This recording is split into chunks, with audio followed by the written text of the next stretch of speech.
Welcome back to the New Hoodoo Podcast.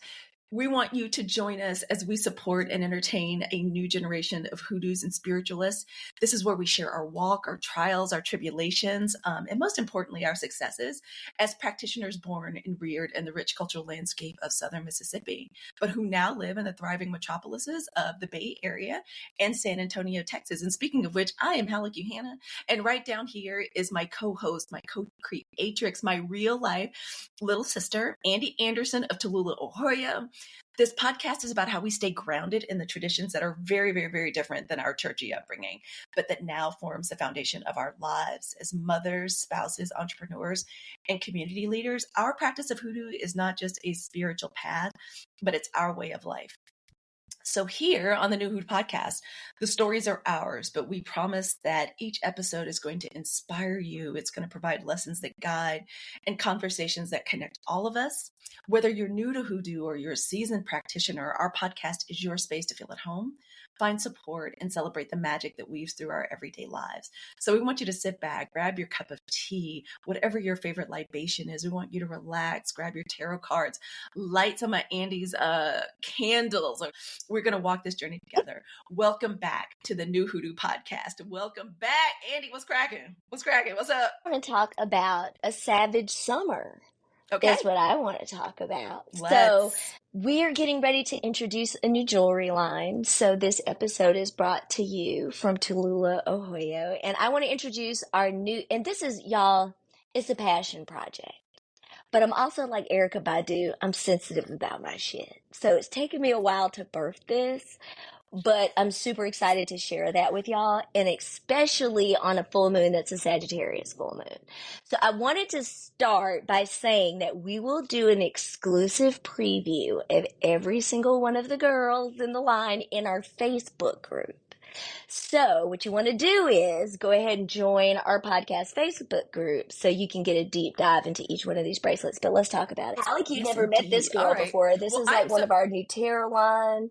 It features the sun card. Super excited about our line. Check out Tallulah, Ohio. Turn on your notifications. New drop May 23rd. What's so exciting? Oh my God. Y'all, we are so excited to come back to you all. And we're coming back with one of our favorite topics. And this is kind of a broad overview of what we're going to be talking about for the next 3 or 4 weeks, but we're going to have some fun getting into it. Savage Summer. Andy came up with this topic. So again, Savage Summer, using the divine feminine to get what you deserve. So this is not just a topic, like this is a topic with a purpose. That's the reason we're all doing this, like how to get out of this spin on this rock that's flying through space, how to get everything we want, or at least most of what we want, using our spirituality and deeply connecting into the divine feminine. I am so excited to get into it. So let me see where we are going to start. What am I talking about? We get started the way we get started all the time. Why this topic is so important for us. And I want Andy to, because she always has since the very first episode when we started, Andy, like 2.5 years ago, our why. Andy loves starting with our why. Why is this topic important to us right now, Andy? Well, I think as healers, and this is always the way I've been, you can't be in this work or be having these discussions, Q, unless you're willing to be vulnerable. I don't know about you, but when I see other people, sometimes we see people in these spaces, they're all successful, they're on but like sometimes you really want to connect that someone has understand the journey that you've been on. So for me, as a point of vulnerability, I'm going through a divorce. 48 years old, getting ready to restart my life. Summer to me has always been, Halleck knows, I'm an original summer baddie. Like time to hit the beach, time to get halfway naked, let the skin out. It's time to really go celebrate yourself. And so for me, this is about new beginnings. But for all of our listeners out there going into summer, it really is also, for me, it was important to, especially since all these discussions are happening in our community, how can we start talking about owning our divine feminine, kind of erasing and looking at some of that shame and some of that baggage, you know what I'm talking about, some of that heavy stuff that exists around what a savage summer really means. You know, when I made this savage candle, it really was about exactly what we're talking about, Q. You know, how can you use your divine feminine to get what you want, right? How are we empowered, right? To really own that and to understand the value of that, right? Because I think for a lot of us, if we are trained within a patriarchy, we have very different relationship to that. So that's why I wanted this debut to be about new me. But I also wanted to also explain, like, anytime you're being vulnerable, it's a deep dive for all of us. So we're having these conversations out in the world, Q. So I thought it was important if they're talking about it out there in the streets, we're going to talk Yep. about it on the podcast. So that's why it's It- important to me.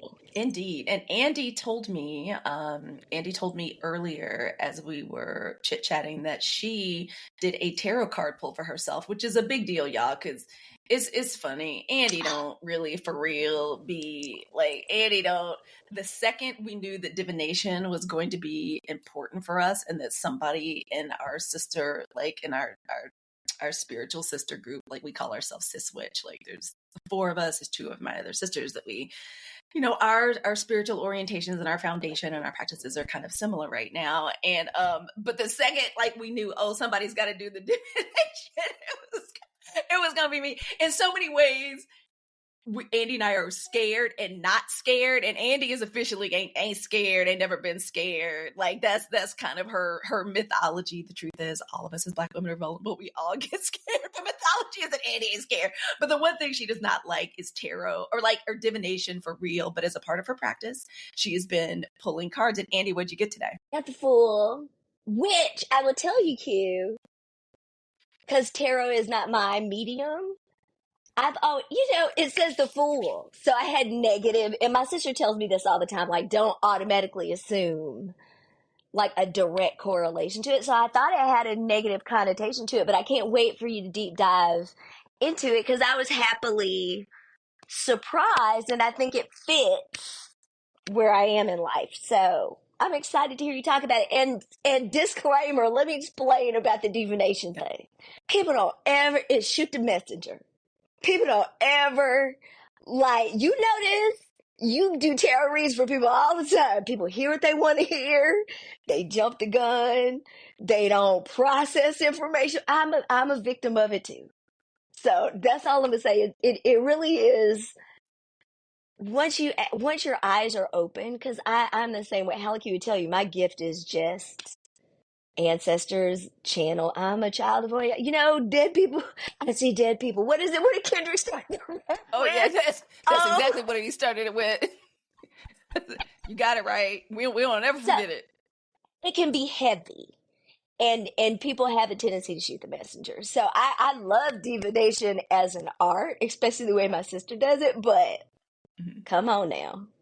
These folks don't be taking the message well. No. So y'all, if you're checking us out on YouTube, you can see I've shared screen and you can see the Fool card. This is my favorite deck, by the way. This is the deck that I did travel with it once years ago, but now it's my favorite deck. I don't want to take no chances with it. I spilled coffee on one part of it, and I don't want that to ever happen again because each card is a work of art. It's the African Tazama Tarot. I suggest everybody go and try to find it. It has all these beautiful sepia images from different photos from various countries in Africa, but it's also done in a Byzantine style with the halo. And the Fool. So Andy picked the Fool, and this is why it's perfect for ending of spring, getting ready for summer in our reading, starting anew. This is a new soul being born. So the fact that Andy chose this gives me an idea and gives y'all an idea of how massive this shift is for her, how big this rebirth is for her. And I am her big sister. I'm holding her hand right along with it as we go. I want you all to take this message, use it as well. If you've got a tarot deck and you've got the Fool card, pull it out. I'm just going to give you I'm just going to point out a couple of symbols that are super important and how they relate to our topic today. This is the Fool, new soul being born. Very first card in the tarot deck, represented by the number 0. The Fool card is not pejorative. It's not pejorative at all. This is not about being under some delusion or being made a fool of. No, it's about newness. It's about being born again, starting an entirely new chapter and cycle. And you've got everything you need. Like, we'll notice the fool normally carries like one of those like hobo knapsacks, like the little bundle tied on the end of a pole that's slung over his shoulder. There's normally a white dog at the bottom that represents spiritual connection.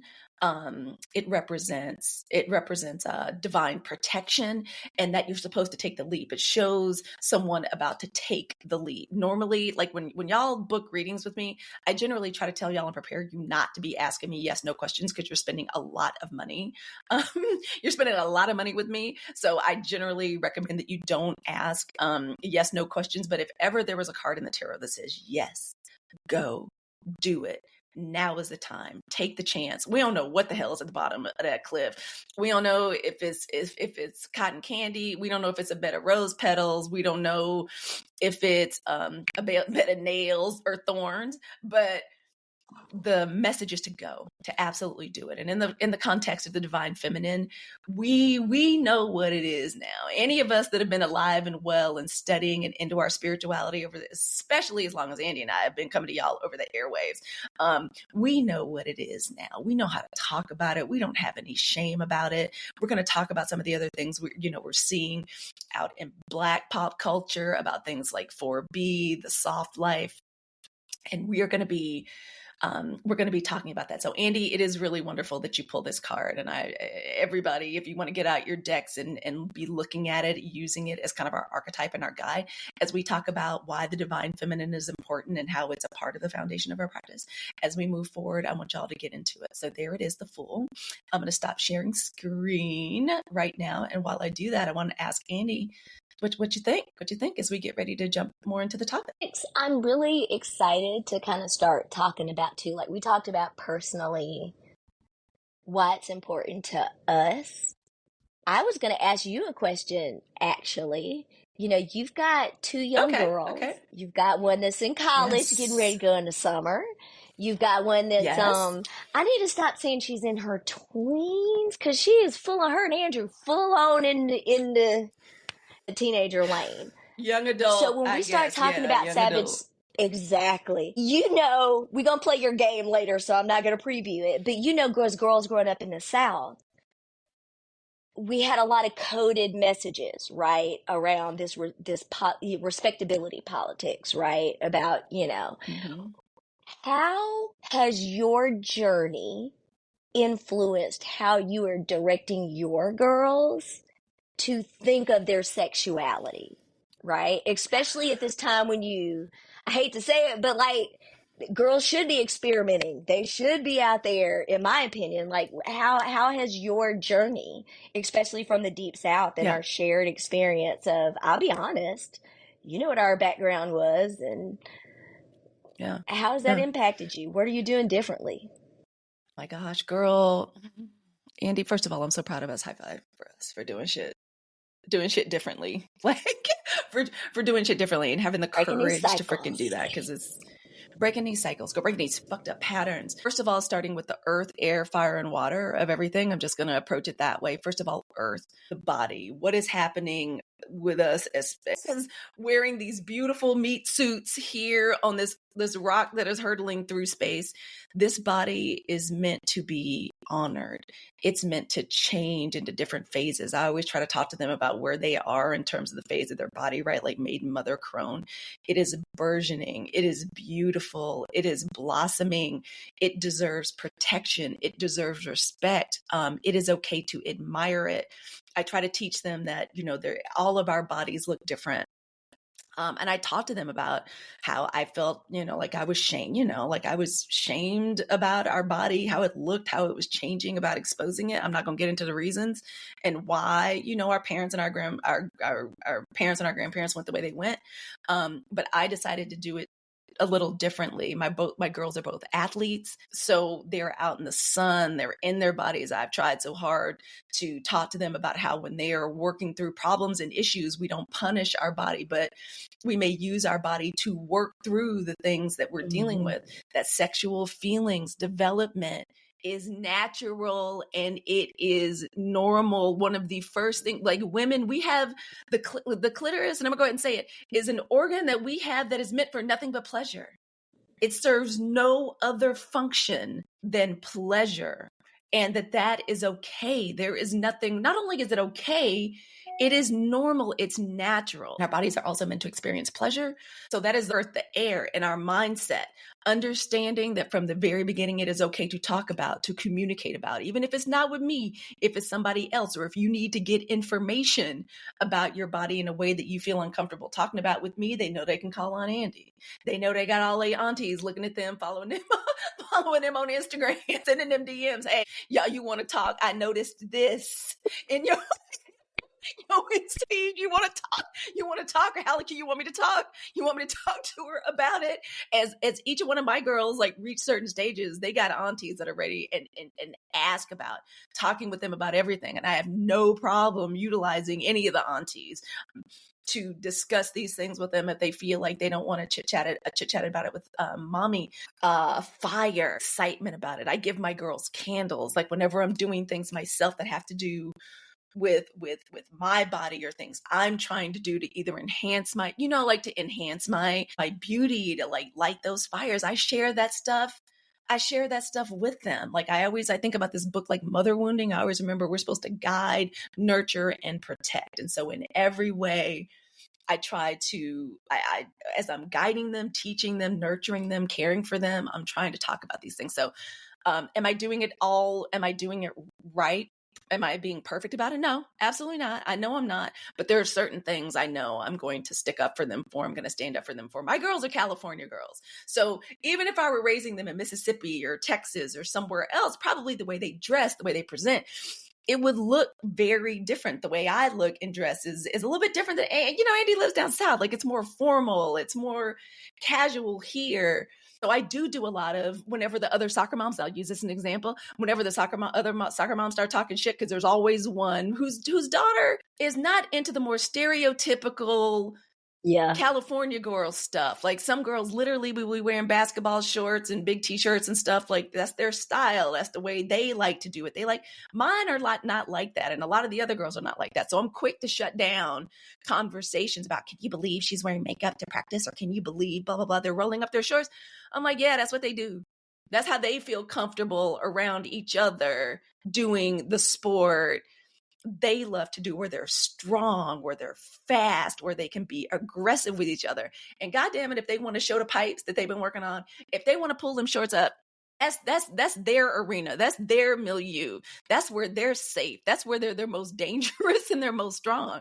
So if somebody wants to try to objectify them or whatever, that they can absolutely handle it. But what I'm not going to happen on the sidelines is us talking shit and us denigrating and us, like talking about other girls, how they do it. No, this is about support and a celebration of their youth, their beauty, and how they're coming into it. So that's just an example, girl, of some of the stuff that I do. Well, and I think you brought up a good point, because I have all boys. So, my point of reference is a little different. And what I focus on is like safe spaces. Because what I think our culture missed was, are there real dangers? Absolutely. There are worlds in the patriarchy where you can't move the way you can the same way as in a community of women. But we have to start having those conversations without fear, which is what I have found, and what you kind of talked about that I love, is storytelling, right? Like it's and I think in Hoodoo, we do this all the time, right? There's these cultural passing on of teaching, but kind of one of the iterations or evolutions I like to think is, can we start doing that storytelling? Like we ain't in slavery necessarily anymore. It used to be a lot of this fear-based, because we were living in these really different times, but times are different. Are they still dangerous yet? But can we talk about following your instincts, right? Where are safe spaces, where are not safe spaces? And it's so important to have those conversations because, what I find is with your girls, because, you gender identify with them, you're creating a safe space for them. What I try to do with the boys is, with other males, that's not really a safe space, right? To ask these questions, or there's a lot of, how can I put ick around issues around the opposite sex. So I always try to poise myself to my boys is, look, you got a real live specimen that you could ask questions, right? Like I'm a resource just like anything else. So why don't you throw that off of me? Because that also gives me the bounce things off to me. Let's talk about what you're thinking. Because that also allows me to give you a woman's perspective in how you treat people. I say that, Q, because sometimes I think, Halleck, you had to help me work through this. There was an age with my boys where I was kind of like, oh God, y'all are men folks. I can't hug you the same. I can't be around you the same. But then I realized if I'm running around, I made this point to my boys. If y'all are running around every time you see a boob going, ew, or this, or every time I'm naked in the house, what message is that sending to females about their body? What is that saying? There's a way to be like, Mom, we don't want to see your boobs. Like, boobs in general are great. We would prefer not to see yours. But can we use a verbal signal other than something that's negative? Something that. So I wanted to ask you that question because I know you share that. But I know sometimes parents struggle because sometimes our lived experience, right, isn't what's being applicable. And also, I think you reference, I want to add something in there too. Like, girl, the times is different. Mm-hmm. Like, it's just different. And we have to have some grace with these kids of, girl, there's shit that I did not have to figure out. We talked about this the other day. Like Savage Summer, girl, do you know how many, like I got to live my Savage Summer because wasn't no cameras, wasn't no filming. I feel so bad for all them parents from Free did that documentary. Y'all ain't right. Like you couldn't, we can live our lives and maybe you got a still shot. It wasn't this ongoing digital commentary of every mistake that you make. Yes. So I think as we go into a Savage Summer too, even as women, sometimes I see us in these groups, like watching younger generations go through this stuff, but we don't really do so with a lens of empathy. Yeah. Because the digital age that they're navigating in real time, girlfriend, as impulsive as I was, ain't no way. I would have been sunk before I left 8th grade. My life would have been over. So, I'm gonna be honest. It's one of those things too. Girl, ain't no evidence. Girl. I'm like Cardi B. No faces, none. No faces. So let's have a little grace. But also another reason why I think it's important to have this, because, in our community, we're talking about the 4B movement, Q, just to keep this conversation going about what we're going to talk about over the course of the summer. We're going to talk about soft life. Right? Versus this struggle mentality. We want to talk about the 4B movement, how we as women are understanding how to also leverage the power this has and how we're redefining some of those conversations. So I'm excited about this conversation that we're getting ready to have. Well, Andy, and thank you for that. Like, there's so many times I think, oh my God, my poor daughters and my poor nephews, like, because I also wonder too if it's a challenge for them for having enlightened parents, like for having moms that, like, Andy and I are both fire, like our sun signs are fire signs. Like we need to talk, we need to express. That's why we podcast, so we don't drive the people in our family crazy. Like it's 95% for the community and us and y'all, and it's 5% for our poor children. That listen to us all the time. But I know it's for the best. But Andy, I want to bring it to I want to zoom out a little bit to Hoodoo and the Hoodoo community. One of our faves, Seer Bayo, talks so much about community. But how do you think this topic at this time is important for Hoodoo, for practitioners, especially for Hoodoo futurists? Those of us like me and Andy, they're very interested in how Hoodoo looks for just regular people. Like, what do you think?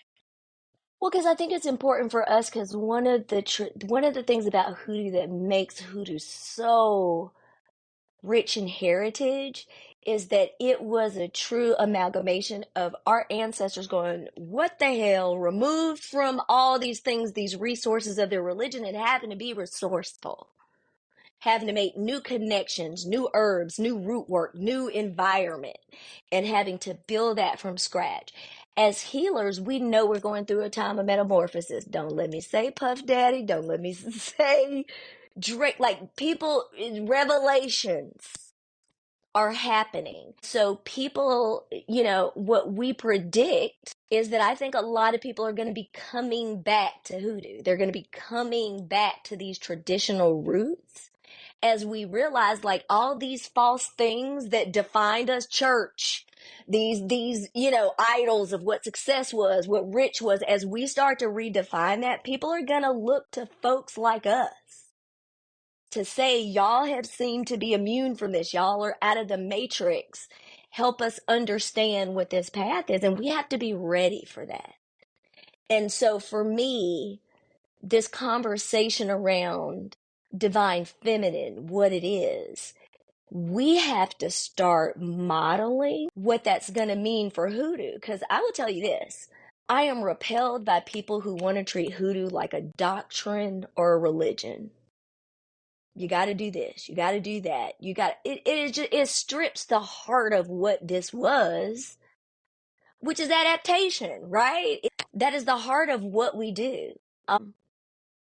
Even if you listen to like the culture of blues and just, being able to take a condition, empower yourself to do something about it. And especially when you talk about root work, I think it's important to us because if we can't help the people redefine what feminine is, it's a whole bunch of bullshit out there that's willing to fill in the noise.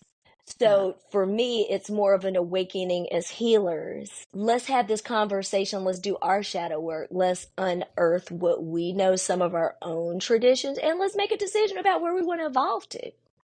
Yeah. Right? And there's so much work, let's make Andy. a decision about where we want to evolve to. Perfect. So you said that, like, evolution, how we're changing, because you're right. Like, Cleo may work. While there may be some, like, the things like Cleo may work, like our love work. Personally, I think our prosperity work, I think all of it comes from an embrace of whatever our interpretation is of our divine feminine is. I hope we always remember that so much of our practice was about oppression, delivering ourselves from oppression. So just as an example, part of what I feel like I'm really a believer in is revolution. I got to tell you, that's something that I have clamped onto also, because it's a work on my own, like, healing, to not be ashamed, to rest. I'm a big believer in showing a Black woman at ease. It's one of my favorite things to do, girl. Even like this weekend, we were doing some committee work. I'm gonna need to not be the hardest working person here. I'm gonna do the lightest of the work. There was a time when I would have been, I'm gonna show how I can do all of this and blah blah blah. I'm gonna be like, no, I'm gonna be over here with the balloons, and I will.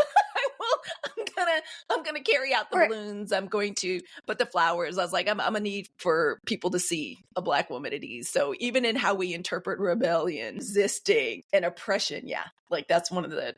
This is such a good conversation. We could go on, and you go on and on, Andy, because I know you're about to say something fire. I was gonna say I think it's gonna be an exciting conversation to come. So just to tell y'all a little bit about how things are changing, we're gonna stick with this theme. We're gonna be talking about this all summer. So, we've kind of already previewed some of the topics that are important for us, but most importantly, we want to hear from you what topics about this are important. So I am going to start some interesting topics this week in our Facebook group, but we want to hear from you. So make sure that you are registered for the new Hoodoo Podcast Facebook group. We're going to be starting some different chat streams so we can start having these conversations around the divine feminine. Halleck knows that my language is like memes, GIFs, and TikToks. So we also want you to start sharing, right, your positive stories. I also want this to kind of become a circle where we can start being those aunties to other folks. And it can also be a safe space. So I'm excited about the conversations to have. We're going to keep this conversation going. Me and Halleck are very excited to be able to deep dive into this, but we also want to know what you love. So cute. As we get ready to wrap up. Wait, ooh. Don't we have something fun to do? Yes, that's what I was gonna say. I feel like I'm on a quiz Andy show. and I are going to share either a saying that came from our upbringing, or I'm going to share a picture that came from our childhood in Mississippi. It will always relate to the topic, but we wanted it to be fun, and we wanted just to give y'all a different way of looking into what our childhood is. And this is a quote, and I'm gonna see if Andy can complete. Let me see. I'm gonna see if Andy can complete the quote. The quote is, and I'm gonna try to use a voice. We leave y'all alone for 2 hours and you turn your mama's house into a blank. You know exactly what the answer is. Are we ready for me? Yeah, I'm ready for you to get an answer. What is the Into answer to this question? House. Into a whorehouse. How old do you think we were? I think we were. How old? Not old enough to know what a whorehouse was, because my only reference was the movie with Dolly Parton. Andy, please explain this and what it means. Like what happened in this Mississippi memory. This is a Mississippi memory for y'all. Please explain what this was. You could not have a male caller in your house. It didn't matter what their relation was to you. They could be like a cousin, a friend, somebody that you had no intention to be romantically about. You couldn't entertain them inside of your house. So I'll tell you the incidents. One of our family friends came over to visit. So our logical solution was, well, we'll sit on the porch. We'll sit out, where we can be seen by community, right? That ain't nothing going on. Girl, our grandma showed up. We might as well been like this with Megan. You would have thought, you would have thought. When I tell you, let me give you some context. We had a front porch, which we were never allowed to sit on. And there was a screened-in porch, but there was also a front porch and had this beautiful wrought iron furniture on it. So we thought, we're not even going around the backyard. We're not even going to go around the side. We're going to sit on the steps and on that wrought iron furniture where everybody, Mr. Postman that lived across the street, teachers that lived in the neighborhood, would nobody be able to drive by that house and say they saw anything other than Andy and Hallie Q and whoever this boy was. I don't remember who it was. Sitting talking Jonathan with Robinson. our hands That's like who this. It was. Jonathan. We've always loved the Robinsons. Shout out to the Robinsons. Shout out to Felicia, who ought to have a television show. And Jonathan Robinson, one of the kindest, most handsome, lovingest. When we talk about like an example of our play cousins, they are literally our relatives. Like Aunt Cecilia is their older sister. They became our cousins, yeah. They became our cousins. But that, just to tell you where we're coming from in the divine feminine, that you could not even, we are not doing anything provocative. We are not doing anything sexual. We are blah, blah, blah. We are just having conversation. So we are going to be. And what century is it? What is it? What? Ain't nobody coming to call. Like, what the hell? It's not Laura Ingalls Wilder. Like, what? Anyway. I'm sure we were talking about Nina. I'm sure we were talking about how much, how the crush that was unreciprocated. And I hope this way ain't telling too much business, but y'all, this is back in the 80s. And there were two very beautiful people. It makes sense that they would have been attracted to each other. We're probably trying to tell Jonathan how to holler at our friend Nina. That's probably what that was about. But oh my God, and it was taken and it was turned into something crazy. So that's our crazy ass Mississippi. Remember, we are turning that upside down. We're turning it upside down. We're turning it on its head. Here's the moral of the story.